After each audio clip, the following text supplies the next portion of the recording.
muri paruwasi ya Gasave no mu bantu mwese muri aha ngaha.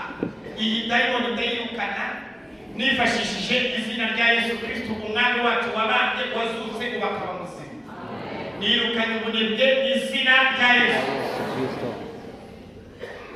Ibintu by'ubwami bw'Imana tugomba kubivuga dushize amanga.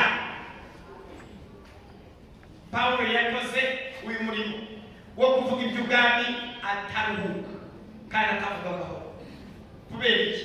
Iby'ubwami bw'Imana abifitiye icyizere, ibyo arimo avuga abihagazeho, ntiyaruhuka, ntiyaryama, ntiyavuga tundananiwe, ikindi ntiyavuga ngo ndabona batumva, ahubwo akomeza asubiramo nubwo n'abamutukaga bari bahari ariko n'abizeraga baje kuboneka. Basabiye imbaraga, ntimugacike intege.